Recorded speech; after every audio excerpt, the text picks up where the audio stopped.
नमस्कार दोस्तों, मैं आपका इस चैनल पर स्वागत करता हूं। आशा करता हूं आप सब अच्छे होंगे।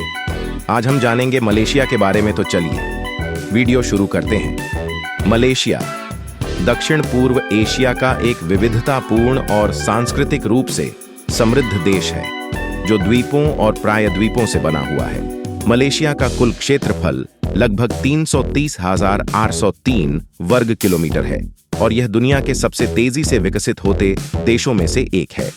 मलेशिया की भौगोलिक संरचना और ऐतिहासिक पृष्ठभूमि ने इसे एक विशेष पहचान दी है। भौगोलिक दृष्टि से देखा जाए तो मलेशिया दो प्रमुख हिस्सों में बटा हुआ है। पेनिनसुलर मलेशिया, यह हिस्सा थाईलैंड से लेकर सिंगापुर तक फैला हुआ है और यहाँ मलेशिया की मुख्य भूमि स्थित है। पूर्वी मलेशिया, यह हिस्सा बोर्नियो द्वीप पर स्थित है और इसमें सरबांग, साबाह और लाबुआन क्षेत्र आते हैं। मलेशिया के पास कई छोटे द्वीप भी हैं और इसका तटीय इलाका समुद्र से घिरा हुआ है, जिससे यहाँ की जैव विविधता और प्राकृतिक संसाधन बहुत समृद्ध हैं। मलेशिया में रेड लाइट एरिया के संदर्भ में यह कहा जा सकता है कि मलेशिया में कई बड़े शहरों में अवैध सेक्स उद्योग मौजूद है, हालांकि यह कानूनी रूप से प्रतिबंधित है। मलेशिया एक इस्लामिक देश है और यहाँ की सरकार और कानून इस प्रकार की गतिविधियों के खिलाफ कड़ी कार्रवाई करते हैं। इसके बावजूद कुछ शहरों में इन गतिविधियों के होने की रिपोर्टें आती हैं, लेकिन वे सार्वजनिक रूप से खुले नहीं होते हैं और अक्सर यह अंडरग्राउंड या गुप्त रूप से होती है। मलेशिया में सेक्स उद्योग के बारे में बात कही जाए तो मलेशिया में वेश्यावृत्ति और सेक्स उद्योग कानूनी नहीं है।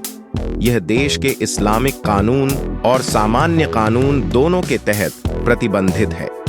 अगर किसी को वेश्यावृत्ति के लिए पकड़ा जाता है तो उसे गंभीर सजा का सामना करना पड़ सकता है। मलेशिया में पुलिस अक्सर अवैध सेक्स व्यापार पर छापे मारती है और इसके साथ ही वेश्यावृत्ति में शामिल व्यक्तियों को गिरफ्तार करती है।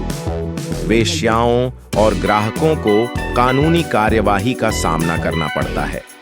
हालांकि यह कानूनी रूप से प्रतिबंधित है, कुछ स्थानों पर अवैध रूप से यह उद्योग संचालित होता है और इसका संचालन अक्सर अंडरग्राउंड नेटवर्क के जरिए होता है। मलेशिया का आर्थिक विकास बहुत तेजी से हुआ है, खासकर 20वीं सदी के अंत में।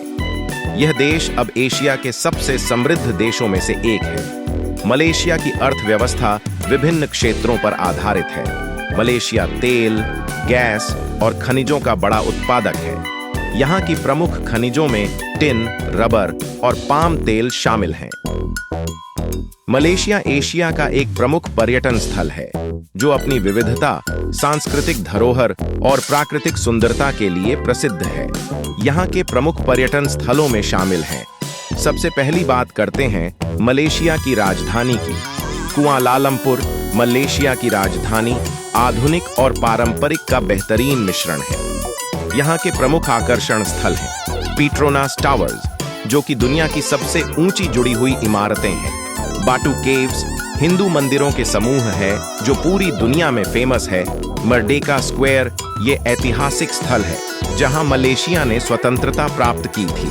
आगे बात करें तो पेनांग द्वीप की, जो मलेशिया का एक प्रमुख पर्यटन स्थल है, जो अपने ऐतिहासिक स्थल, स्वादिष्ट खाने और सुंदर समुद्र तटों के लिए प्रसिद्ध है।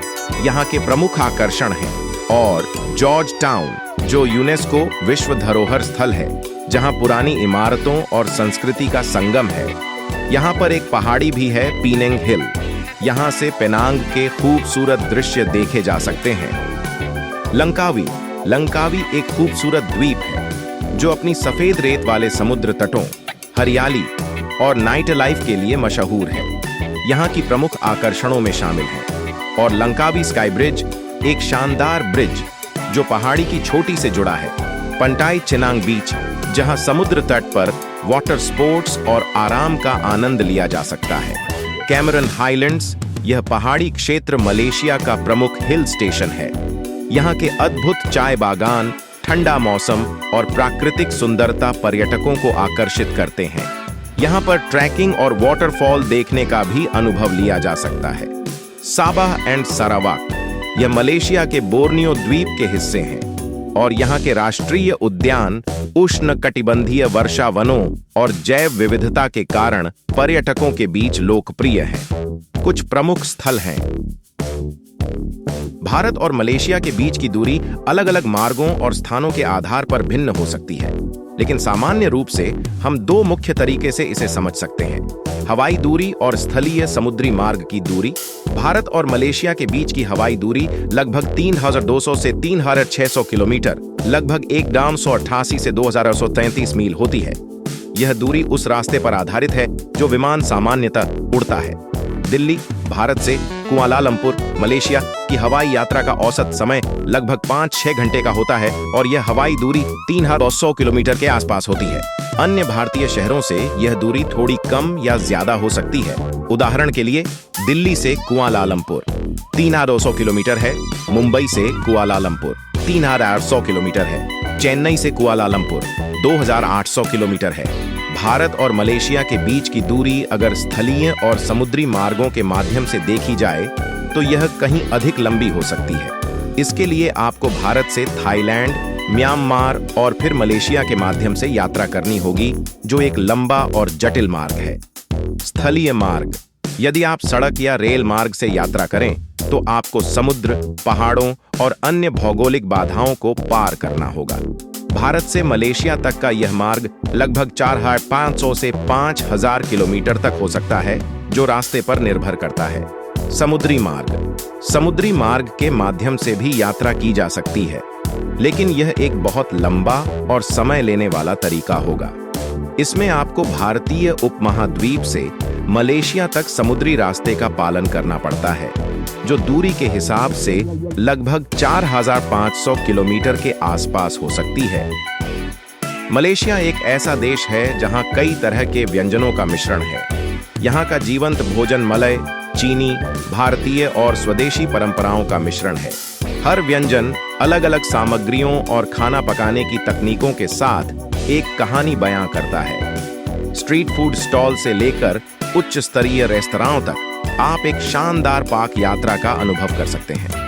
मलेशिया में लोकप्रिय खाद्य पदार्थ एक अविस्मरणीय गैस्ट्रोनॉमिक अनुभव प्रदान करते हैं। हर निवाला मलेशियाई भोजन की दुनिया में एक रोमांच है।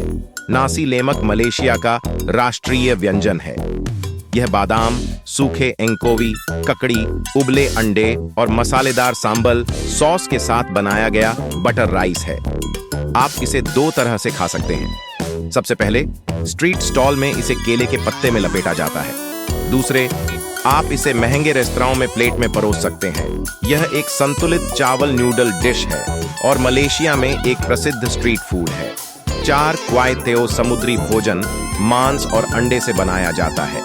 मिर्च और सोया सॉस इसे मसालेदार स्वाद देते हैं। शाकाहारी लोग इस डिश का आनंद वेजिटेबल चाव के रूप में भी ले सकते हैं, जिसकी बनावट वैसी ही होती है, लेकिन इसमें सब्जियां ज्यादा होती हैं। यह डिश खास तौर पर मीट के शौकीनों के लिए है। यह स्वादिष्ट व्यंजन है जिसे धीरे धीरे भूने गए चिकन को नारियल के दूध, पिसे हुए मसालों और करी पेस्ट के मिश्रण में डुबोकर बनाया जाता है।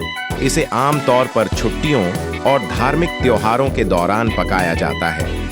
आप इसे चावल या नूडल्स के साथ छक सकते हैं। मलेशिया में इस स्वादिष्ट डिश को छकना न भूलें,